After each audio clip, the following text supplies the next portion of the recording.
Oh, okay, here we go.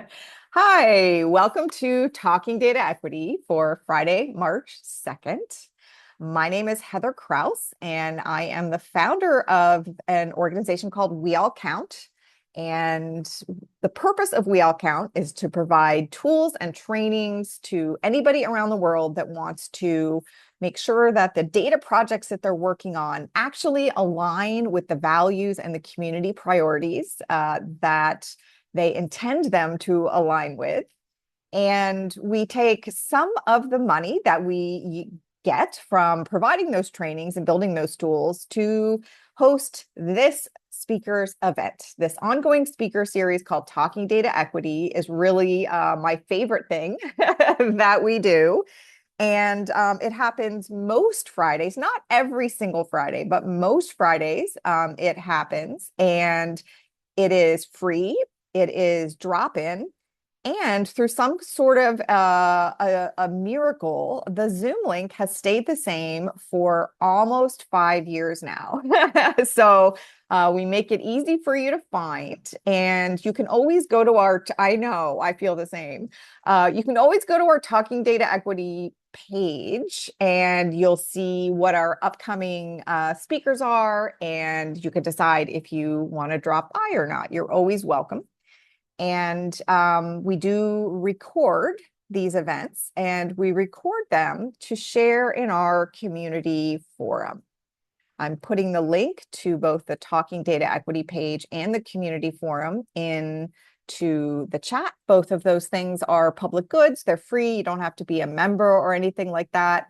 So you can always hop into the community forum, watch recordings of the Talking Data Equity, and you can always ask questions. There's several hundred practitioners from around the world in pretty much every sector I can think of, talking to each other, sharing resources and examples. And again, that's a public good. You don't have to pay money to belong. So feel free to hang out in the Data Equity Forum any day that you also might not feel like getting out of bed. It can be an uplifting place. Okay, so let me introduce you to our special guest today. And this is a much requested special guest. So thank you very much for requesting this guest. I'm really looking forward. I'm going to do a quick introduction. And then our guest is going to share some slides, share some examples of their work and some stories. And while they do that, we're going to ask that you keep your microphone turned off. Feel free to use the Zoom chat, chat with each other, ask questions, share reflections, but keep your microphone off just for the beginning part. And then if we have time for live Q&A, we will turn all your microphones on and we will have an out loud in the room conversation about questions and reflections.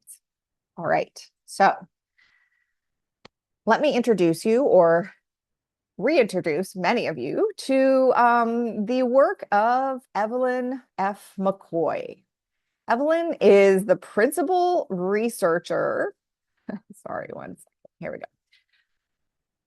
Evelyn's the principal research associate in the Justice and Safety Division at the Urban Institute, where she leads projects on living and working conditions in jails and prisons. And her work has addressed several topics in the area, including healthcare, sexual violence, the Prison Rape Elimination Act, family visitation, correctional staff well-being. Evelyn has experience in mixed methods research, policy analysis, and technical assistance, and has worked with multiple criminal legal agencies, community-based organizations, and people involved in the criminal legal justice system and their families.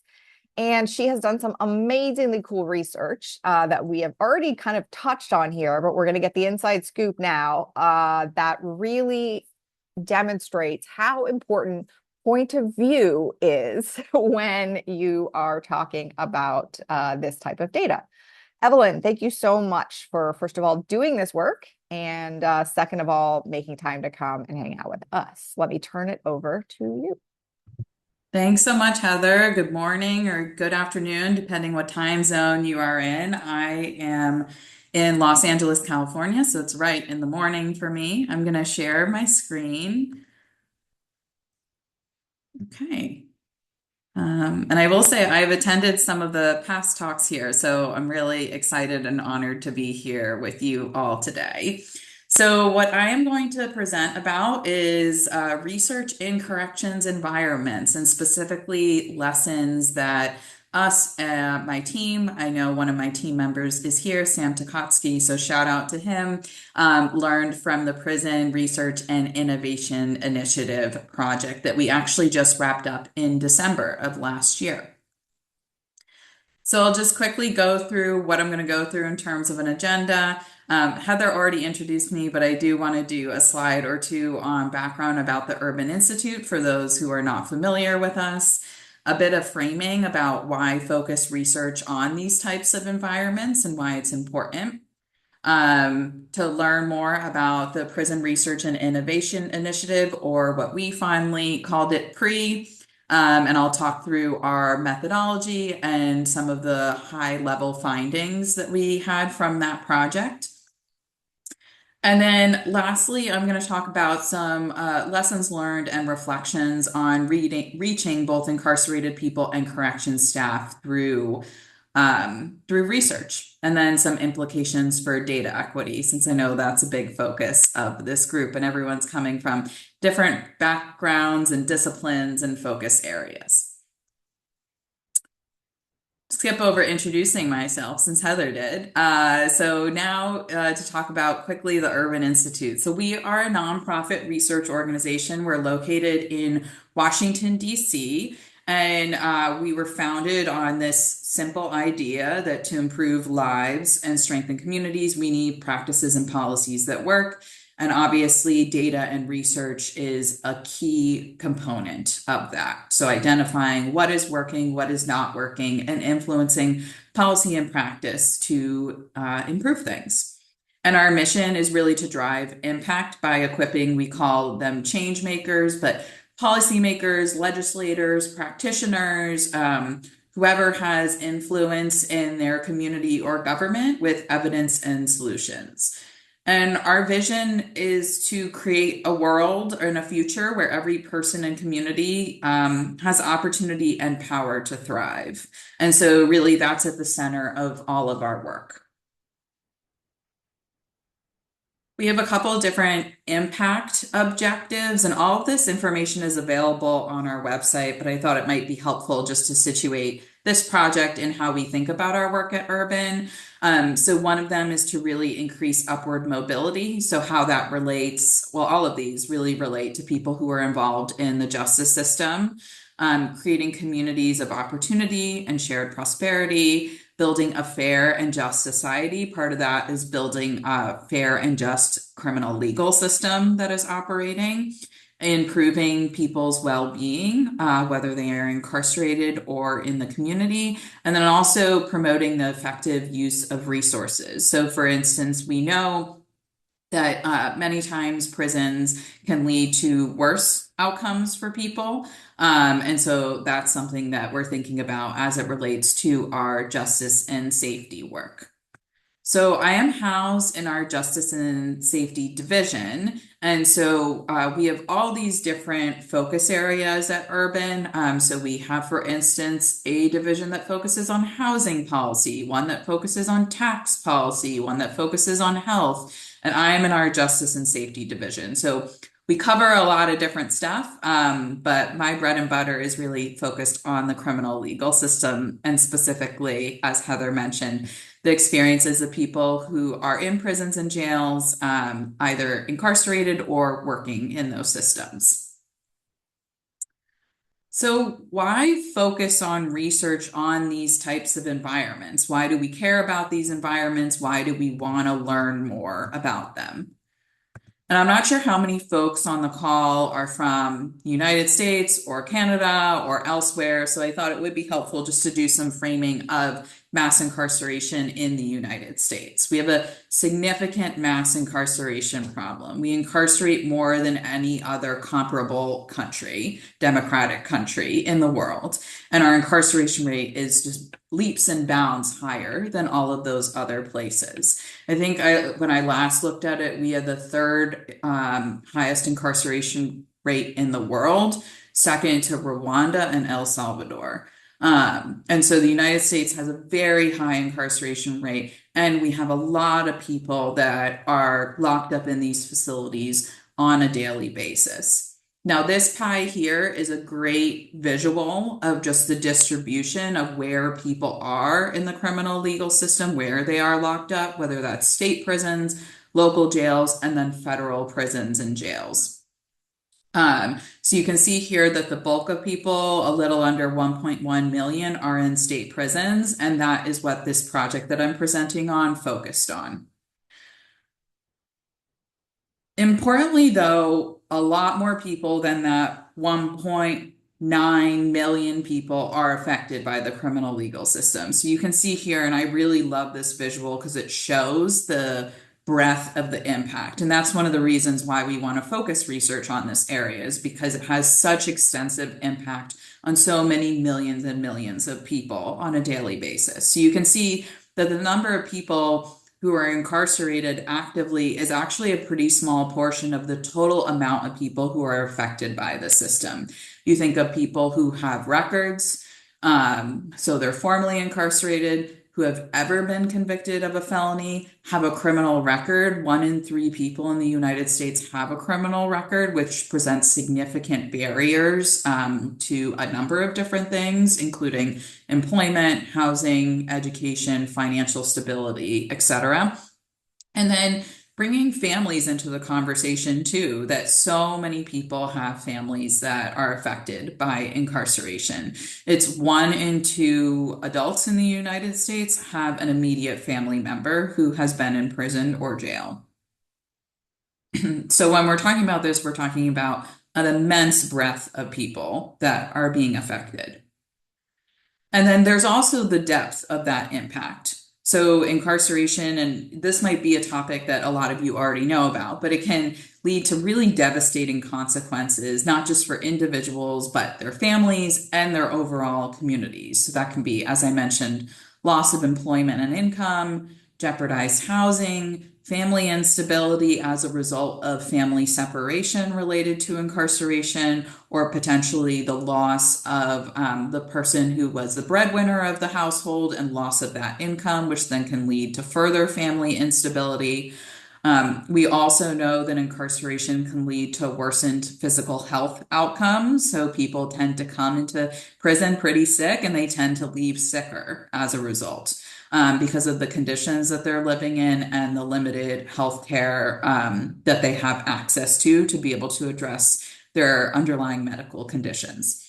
And then we also see that incarceration can lead to worsened mental health outcomes. Most people who are coming into prison or jails have histories of victimization, violence, and trauma. And that is often getting worse when they are in these environments. So you could imagine someone is incarcerated, they committed a crime, whatever it is, they had been convicted, and they had a history of childhood sexual abuse. And so now they are in this restricted environment where there's a lot of hierarchy, there's a lot of power dynamics, maybe there's a lot of loud noises. There are strip searches that are happening, and you can imagine how that can be triggering and re-traumatizing for someone who has those histories. And then also, we don't do the best job in the United States of providing programming for people who have those histories to really be able to heal from them. And then there's, of course, this like disrupted upward mobility and access to future opportunity. So people are coming in to prison, jail, they're staying for a certain amount of time, and they are just unable to gain employment, housing, whatever trajectory they were on gets disrupted.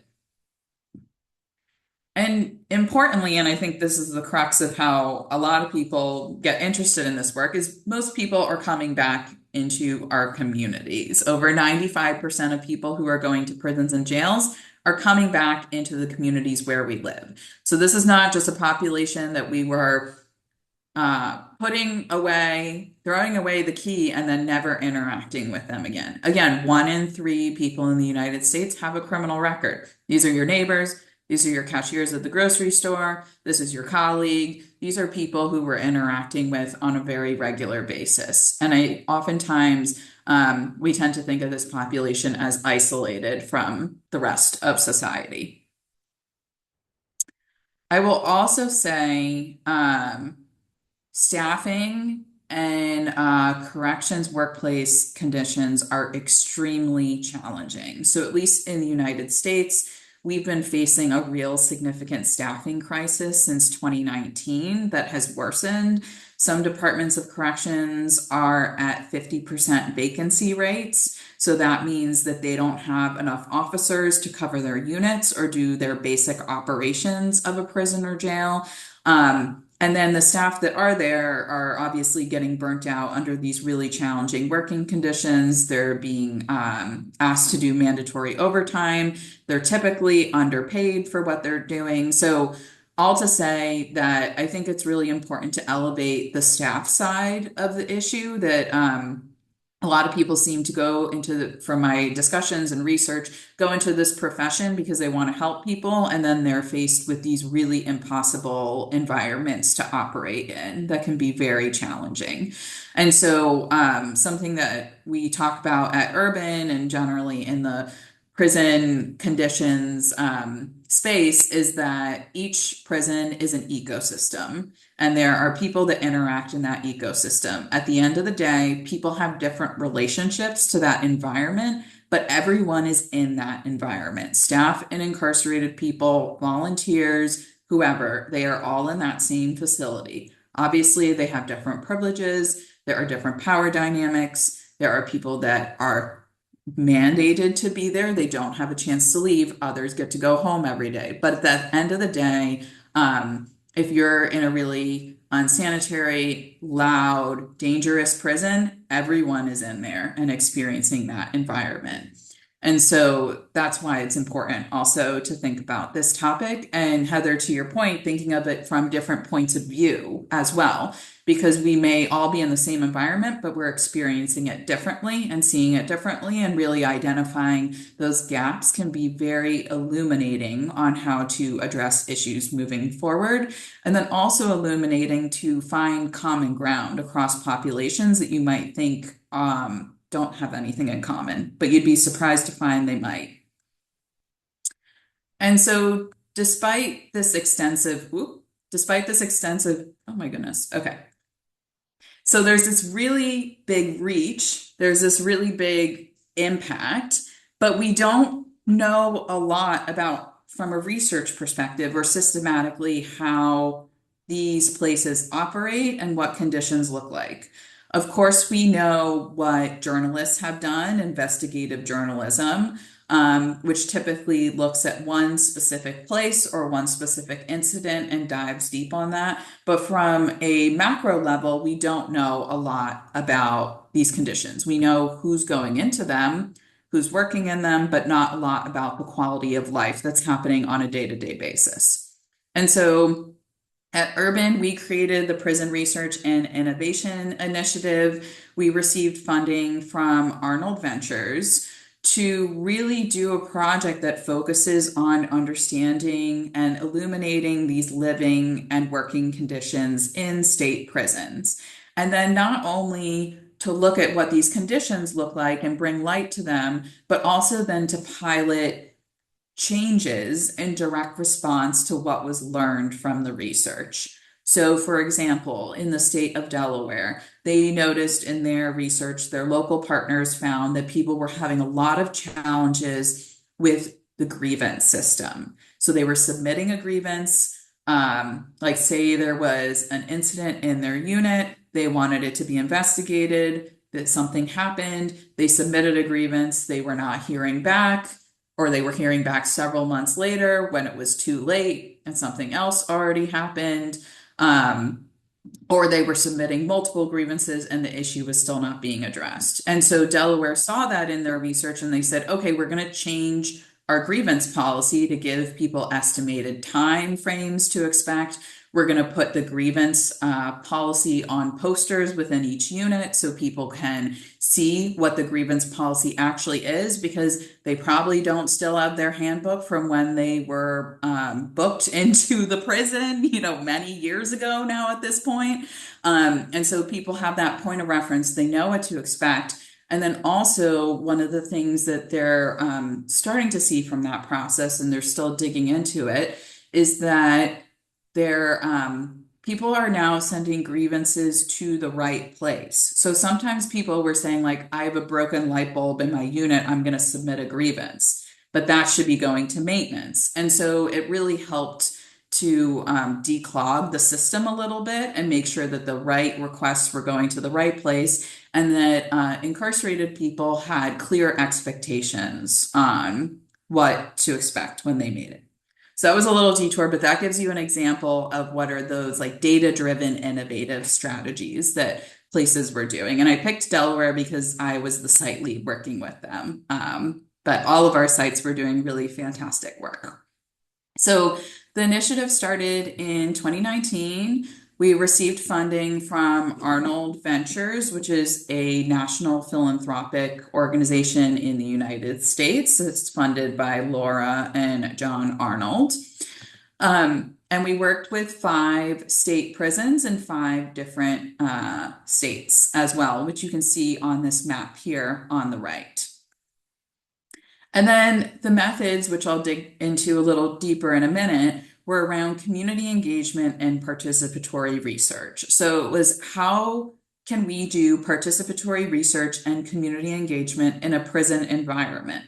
This is a proven practice in public health, in communities. There has been some work done in the prison setting, but this was really the first national initiative to say, we're going to take a set of sites and we're going to test what this looks like and if it is feasible to do this type of research in these prison environments, which we recognize are restrictive. There's a lot of bureaucratic tape.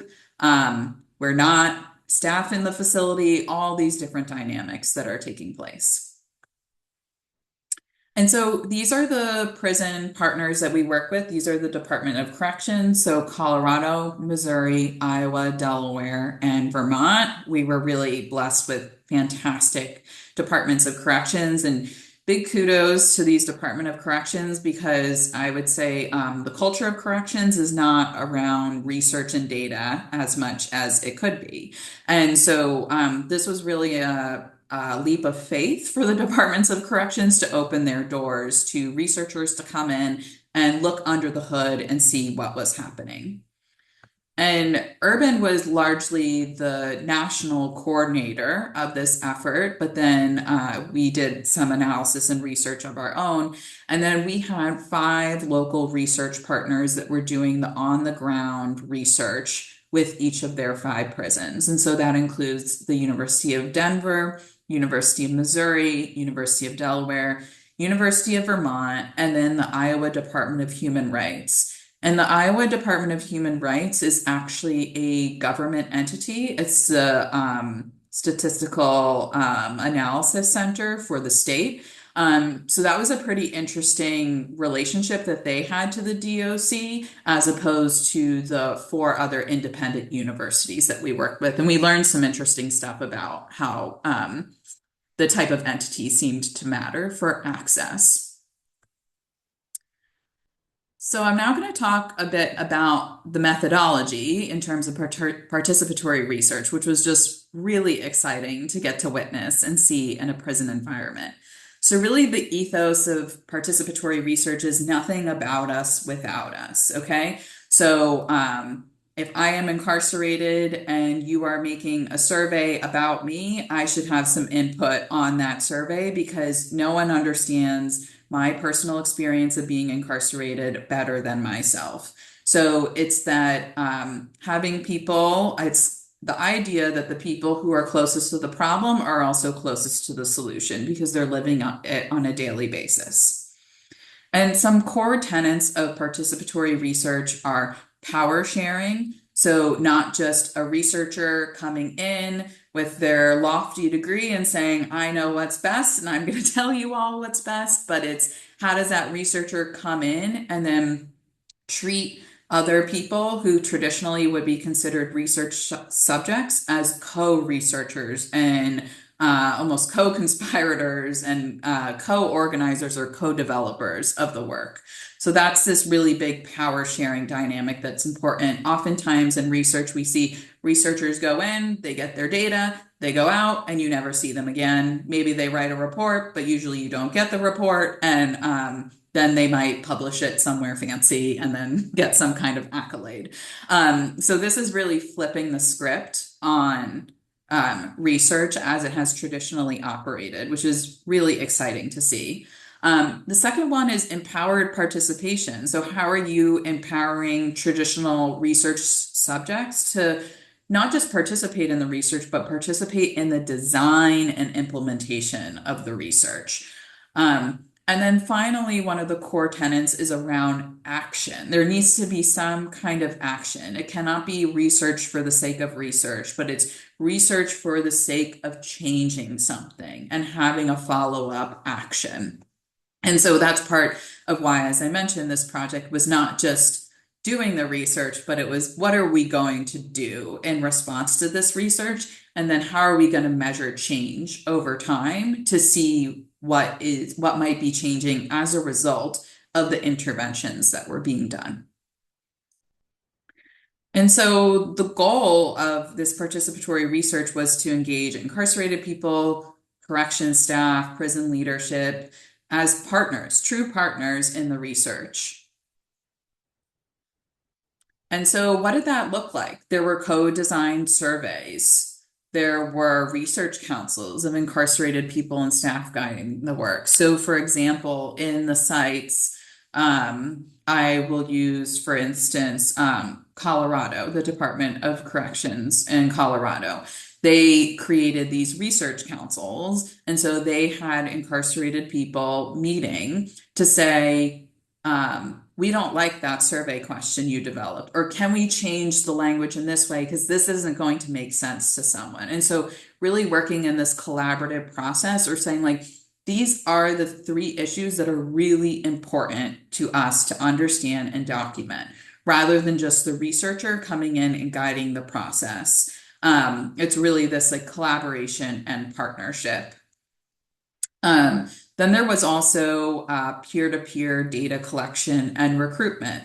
So people who were involved in these research councils then sharing about the surveys that were being done or the focus groups and interviews and telling people about them, answering questions or concerns that they may have about them. So it's not just a separate research team outside coming in, doing some stuff, recruiting, and then leaving, but it's how are the people on the inside that are being credible messengers for this work? One of the most interesting parts I thought was the collaborative analysis and dissecting of findings specifically. And so this was something the local research partners did where, you know, they did the survey, then they analyzed the survey in terms of basic descriptives, and then brought them to folks and said, what do you think of this? Like what is your takeaway here? What seems important to address? What seems not as important to address? Are you surprised by anything? Are you concerned about anything? One of the things that came up, at least with Delaware, is that they had a question specifically on two things. I'll mention two examples. One was sexual abuse. They had a question about that. And so then when they brought it to their council, they had said, you know, sexual abuse seems to be pretty high. People are reporting high incidence of this happening, and this is really concerning for us as a facility. And a number of people on the council said, oh, that's because of the way the strip searches are done feels sexually violating to people.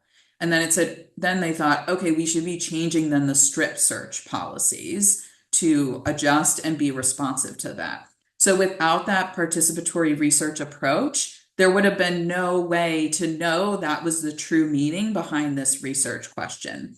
Another thing that came up in the case of Delaware, and I'm using them a lot as an example because I know them the best out of our 5 sites. Um, but Delaware, for instance, saw on their staff survey that certain staff that were non-security staff, so non-custodial staff, were not feeling safe in the facility. And they were like, why are non-custodial staff not feeling safe, but custodial staff are feeling safe? So, like, what's leading to that disparity? And then when they did this collaborative analysis and dissecting of the findings, they then uncovered that non-security staff don't have walkie-talkies in the facility. And so when there were certain security announcements or lockdowns that were happening, they were not hearing those and they were feeling anxious and unsafe because they did not have access to the same information as security staff. So what did they do in response to that? They gave non-security staff walkie-talkies. And so it's really interesting to like think about those two examples and how that provides so much insight into a survey that otherwise we would have had no idea that what was happening, or we could have interpreted those survey responses completely differently and then developed a completely inappropriate approach in response to those issues. Another thing that was done was this, and I mentioned this already in terms of the cases of Delaware, was this community-driven innovation development. So what are the issues and how are we going to address them? And that people who are, again, closest to the problem are also closest to the solution. And then there were also these town halls and regular feedback loops that local research partners were doing. So they were sharing the findings, they were requesting feedback for folks. In the case of staff, they were going to staff units and walking around different shifts and being like, this is what we learned. What do you think about this? Do you have any reactions to this? And gathering information in that way. So I'm now going to quickly talk through our climate survey data. So that was to learn again about the living and working conditions as experienced by incarcerated people and staff. So we had over 7,000 responses across the 5 state prisons and 3 waves of climate surveys in each of those 5 state prisons. And each of the research partners was asked to include a number of cross-site questions so that we could look at trends across everyone who was participating in this initiative. And these surveys were administered between 2021 and 2024. So I'm going to quickly go through the findings of this. And I know the methodology I think is of most interest to folks, so that's why I wanted to spend more time on that. But in terms of the findings, I used IP here to talk about, to refer to incarcerated people. And incarcerated people really perceive their basic living conditions as overall negative. What does that mean? There were questions about whether they got enough to eat in the prison, and over half felt that they did not. There was a question about whether they get what they need for good personal hygiene for free, and 2/3 felt that they did not in terms of response on the survey. And we also learned that incarcerated people's confidence in staff's ability to keep them safe was quite low. So incarcerated people felt that staff at the prison did not make them feel safe. And that's an important finding in terms of how people are feeling on a daily basis in their interactions with staff. In terms of living environments, we also heard that incarcerated people had mixed views. So some people had positive reflections on their relationships with staff, that they were professional, that they were courteous, that they were respectful, that they were fair, and others had quite negative responses in terms of that. And over half of the people that were surveyed under this initiative felt that staff did not feel that staff treated them with respect. And I think it's important to note that wasn't in just one facility, that was across, this is aggregate across the 5 state prisons and across the 3 survey waves. So this is across a couple of years and across different environments. In terms of prison living environments, we also learned that access to meaningful activities is limited, and people were skeptical about the prison's ability to prepare them for release, so that they were giving them, for instance, employment opportunities, reentry support for family reunification, all of those types of things. And then we also heard from incarcerated people that there were major gaps in access to both physical and mental health care. But then when they did have it, that access was inconsistent and typically insufficient to address their needs.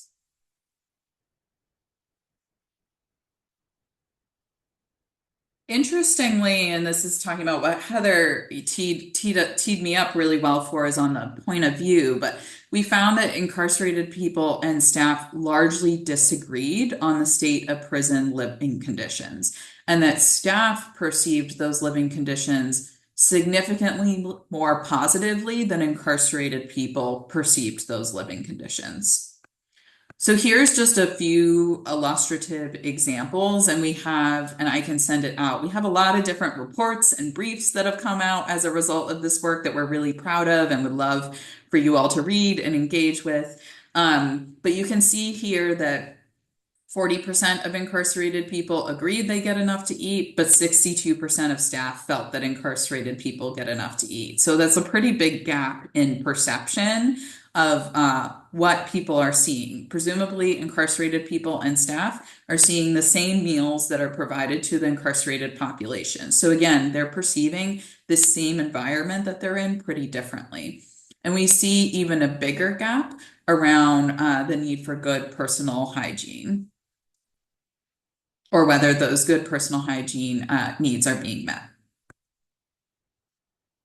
And then we also see these disparities in terms of being able to get a good night's sleep, and then whether it's easy for people with physical disabilities to get around the prison. So again, consistently we see through these four questions that staff are having much more favorable perceptions of these than incarcerated people are. And again, they're in the same environment. This is comparing staff that are in the same prison as incarcerated people are in the same prison, and they're perceiving that environment drastically different. I'm now going to go through briefly some of our findings around prison working environments. I will say a lot of research is focused on the experience of people who are incarcerated, and staff tend to be left out of the conversation on prison environments. And so this was something that felt really important for us to do under this project, is to not just focus on incarcerated people's experiences, but also on staff's experiences, again, in that same ecosystem that they're all in on a daily basis, but have different relationships to. So we heard mixed levels of job satisfaction overall, though an overwhelming, it was over 90% of staff took strong pride in their work, and then also felt that they positively influenced incarcerated people through their work. And so while the job satisfaction is kind of over here, the pride and positive influence is really strong. And any of you who have worked with corrections know that it is a very proud profession. And then at the same time, throwing that in the mix, only 50% said that they look forward to coming to work. And again, I think a lot of that attributes it to the very challenging working environments that they're under, particularly in the last 6 or 7 years. And then staff were split on whether their workplaces ensured their safety. Half of them, or less than half, felt that there were policies and practices in place that supported staff well-being overall. And less than half felt that their prison's leadership does what is needed to keep staff safe. So staff are not feeling safe, and they're not feeling supported generally in their workplace environments. And then interestingly, incarcerated people are not feeling safe or supported in the environment. So that's something that both of these populations have in common, obviously to different degrees. And then we also asked a few questions about COVID-19. This is less relevant now, but I think was interesting just in terms of responses to infectious diseases, which will continue to occur and especially occur in challenging closed environments where disease can spread very quickly, like in a prison environment, nursing home, any kind of congregate environment. So we heard that correction staff felt that the responses were positive overall in terms of that. And then I'm just going to wrap up, and I know I'm close to time. We want to leave plenty of time for questions and answers. And I'm sorry I have not been responsive in the chat. I see there are 24 chats, but I will catch up at some point. But really, in terms of lessons learned and like reflections on what does it mean to do research in this environment? One of the things that was just a massive takeaway from this initiative is that you really have to be building significant trust and relationships that are on the ground, that are with these different populations. And these different populations require different approaches too. They have different histories that they've experienced. They're coming to the conversation with different power dynamics at play and being aware of those and really putting in the time. Oftentimes, researchers, we have this really nice design and then we have limited resources and a limited timeline, and we need to go in and do our thing and get out and produce the report. But how do we shift that paradigm and really focus on relationship building and building those building blocks in a way that the research funding landscape doesn't support as much or encourage? So that was one really big takeaway.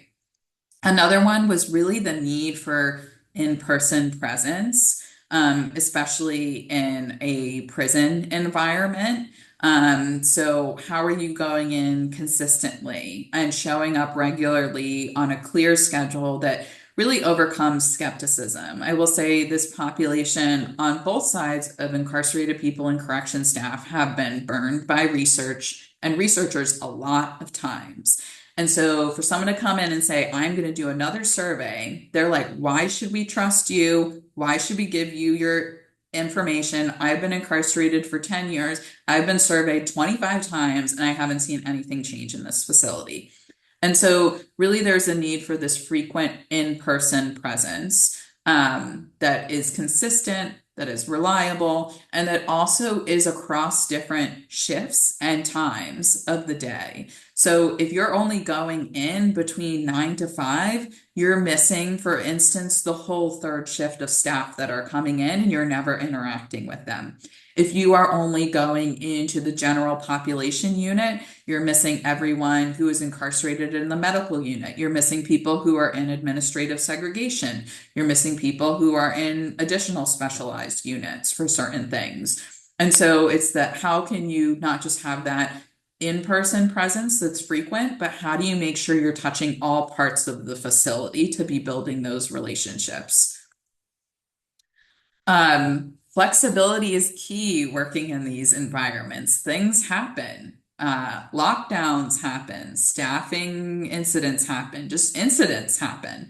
And really being able to be flexible to adapt your processes in real time, because these are dynamic, ever-changing environments. And at the end of the day, the responsibility is to ensure the safety and security of people in custody. And so that will take priority over your research while you are there. And you need to be flexible and understand those different demands.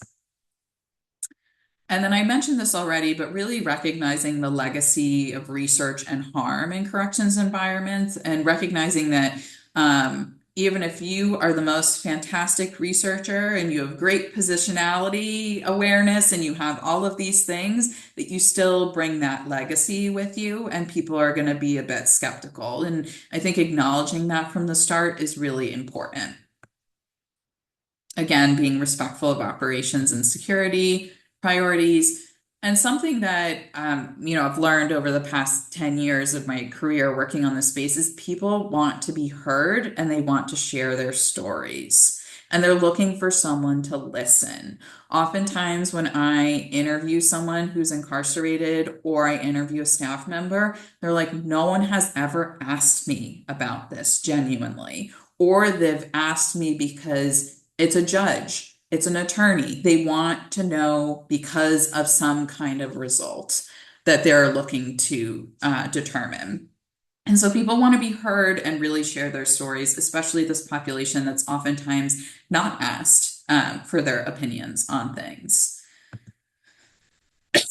And then lastly, I'll say these populations may agree more than you think. You might be surprised by what you hear. And this at least was a powerful example to show where these two populations, which are oftentimes pitched as adversarial to one another or in conflict with one another, actually felt very similarly and saw similar issues in the facility. In terms of engaging incarcerated populations, I'm just going to quickly go through this. Let's put them all there. This is a lot of what I've already talked about, but again, focusing on different parts of the incarcerated population, not just the general population, conducting exercises to build trust, ensuring honest and transparent communication. And I think I had one more, do not overpromise, never overpromise. I mean, you should never overpromise with anyone, but especially with this population. That was something that there were some learning curves around that where people did overpromise, and then it was challenging to walk back from that. Um, so I think that's really important. And then in terms of staff are definitely challenging to engage, but some of these techniques are to meet them where they're at. Go to their units. Don't expect them to come to you. They can't get off their shift, but you can go to them and interact with them and really making sure that you're hitting all three of those shifts. So we had research teams, our research partners that were there at 2 o'clock in the morning because that's when staff are working. And that's when the environment at 2 a.m. is very different from 10 a.m. in a facility, and really trying to understand that and speak with those staff and make sure they're not isolated from their research processes. Recognizing heavy workloads and limited availability. Again, there's this massive correction staffing crisis. People are stressed out. People have mixed to low job satisfaction, and they're just trying to get through their day. And then something that resonated with some correction staff was being able to meet outside the work environment because they felt like they could speak more freely there. They're not in uniform, they're not on call, those types of things. And so making that option available to people as you can seemed to go a long way, as well as providing paper and pencil, so non-internet versions of providing feedback felt safer to folks. I remember we were doing a meeting in Iowa around the survey, and multiple staff were like, well, if you send that to my email, there's no way in hell I'm filling that out. Because what if the DOC looks at it? How do I know they're not going to look at it? How do I know I'm not going to be fired for the answers that I give? And so that's something that was really sensitive, particularly around staff in a very hierarchical environment and a punitive environment that ultimately prisons are. And so providing those options to staff can go a really long way in terms of ensuring trust and then just increasing participation in research as well. So this is my last slide, just some implications for data.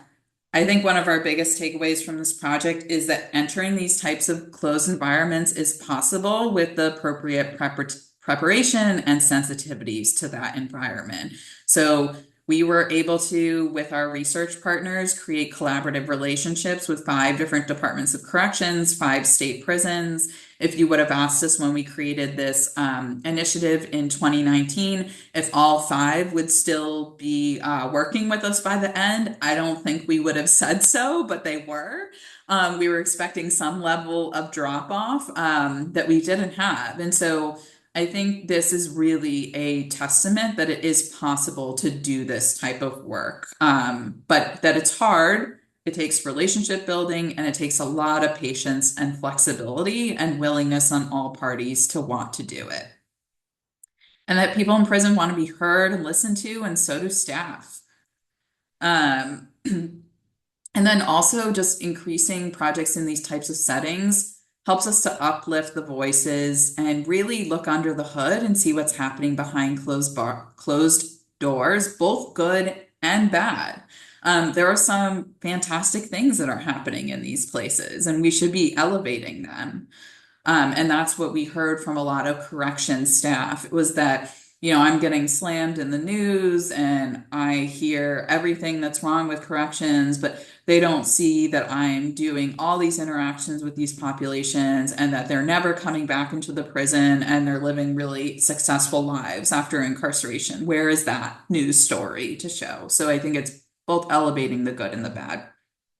Um, and that doing these types of projects really increases the muscle for departments of corrections to engage in research and oversight and data, which sometimes they are very scared to do and not used to doing. But building that capacity is really important.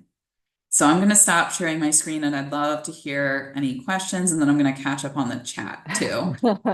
Thank you so much, Evelyn. That was a really useful and clear presentation, and I am so grateful for the work that you're doing and you're willing to share it with us in such specificity. It really caught my attention when you started publishing those, point of view around the same questions. That is, I mean, once you've done it, it can seem like obvious or simple, but it is really groundbreaking and really oriented towards equity. And I'm so grateful that we have this example now to share. As you said at the beginning, we can all continue to build on it, whether we're in this sector or a different sector. It's a great example. And as you said, there's lots of questions in the chat, but they don't all have to get answered in this next 5 minutes, so don't worry. Like I said, the recording, all the resources, the many, many reports that are publicly available, we're going to link all those in the Data Equity forum, and we're also in there every day to answer your questions because we're definitely not going to get to all your questions right now. So keep putting them into the forum. And for somebody in the room that wants to turn their mic on and ask a question, this is your chance. And the way to do that is to find the reaction button in Zoom, which I think right now is a little heart. And then if you click on that heart, it gives you a place to raise your hand. So if you see that and you want to ask a question live, that is how to do that.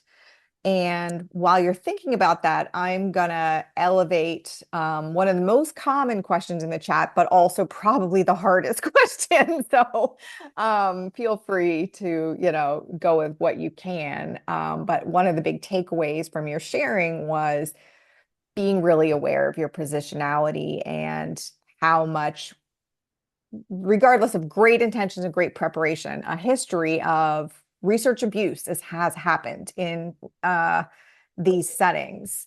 And so when you were partnering with the various states and departments of corrections, you made it really clear that this research was going to lead to change. How in the heck, because that's out of your control. So how in the heck did you build the trust to know that you could say that to the incarcerated Well, people? Well, I would say I think a lot of the framing was that we hope this leads to change. And that Mhm. was where one of the lessons around the overpromising came in. Because in some of the sites, what was done was saying, like, rah, rah, come, we're going to do this research and we're going to change all these amazing things. And that really put expectations very high unfairly for people who were Mhm. engaging in the research. While as Mhm. the reality is, researchers can't change the prison systems. They can provide information to inform things, and to Yeah. yeah, provide the data and influence things. I would say, I think, in terms of positionality, that was something that a lot of the local research partners thought very carefully about, Right. particularly when they were forming their research teams in terms of also having researchers. Like one of the teams had a researcher who was a former corrections officer. And so that was typically represented on most of the local research partners. Most of Right. the local research partners also had one of the people on the research team, if not more than one person, had been formerly incarcerated and understood that perspective. So good. So that there was that intentionality. And then also we had some researchers who were less from not from a criminology background, but actually from a social work background. So that presented an interesting dynamic around that Hmm. as well. So I think there was certainly reflection on that, and that's something that we practice at Urban in terms of forming our teams and just acknowledging our positionality when we're going into a place. Yeah, that's great to hear. Thank you. Carmen, go ahead. Hi. Hi. So just kind of on that same line of like ensuring that you cause change or that what we do actually is providing change. One of the questions I was asking was how can the Urban Institute strengthen its role not only to produce rigorous data and research, but also supporting that evidence that's collected is interpreted, adapted, and applied into like real world data. And are there any current efforts like this ongoing in the Urban Institute? Where you are taking the data you've done and you've gathered rigorously and with all the methodologies you've included, but actually causing policy change? Or is that outside the purview of the Urban Institute? And then last question is, were these settings run by third party people or by the government? And did that different would that change your results? Yeah, they were all run by the state, so none of them were private prisons or run by third parties. So that's your second question. The first question around impact, that's something we've been thinking about a lot at Urban, and actually we've increased a lot of the types of work we're doing to be more technical assistance, policy oriented. So we have our colleagues over here that are doing research, and then we have colleagues over here who are like taking it on the ground and actually working with folks to implement things. So I've been part of those efforts, and then we're really and curious if anyone has any thoughts for us, but we're really trying to lean into the impact side of things. A lot more. Urban's been more of a traditional research organization, and we've been trying to get away from that for some time and really stretch our muscles of influencing policy and then working with people on the ground. And included in that is being willing to show up for things like this, where you are talking to lots of policymakers right now across sectors and putting this in the hands of people who can't amplify it. I know that there are a few more questions. Unfortunately, we won't be able to get to them right now because we try really hard to end on time so that people can feel safe kind of coming and knowing that we're going to respect their boundaries. But if you want to ask more questions, this is the place to go. Go to the link in the community forum, ask your questions. Also, Evelyn has put her email into the chat when she said she was going to do that at our check-in. I said, please only do that if you really mean it, because this community will write to you. So she said she meant it. So feel free to provide your feedback. You have really, really great experience as a community. This group of data practitioners is very unique in its area of expertise. So it's valued. Please provide it to Evelyn and continue to ask questions in the community forum, where in a couple hours, the video and all of the links will be up. And we are back next Friday with Dr. Jamal Demecki, who has also some really cool community involved data governance stuff from the healthcare sector in Canada. So, Evelyn, it means the world to me that you did this work with such thoughtfulness and care. And that you took time out of your busy schedule very early on a Friday morning for you to show up and have this conversation. And to the rest of you, I really mean it when I said you helped me get out of bed today. This community means the world to me. Keep letting us know what you need. Keep letting us know what topics or ideas you want us to talk about on these Fridays. We do these so that Your lives can get easier, you can feel less alone, and we can all help make the world a little bit better. So keep in touch, let us know what's working, what you want to see more of, what you want to see less of, and take really, really good care of yourselves and each other. Bye, Thanks so everybody. much, everyone. Take care.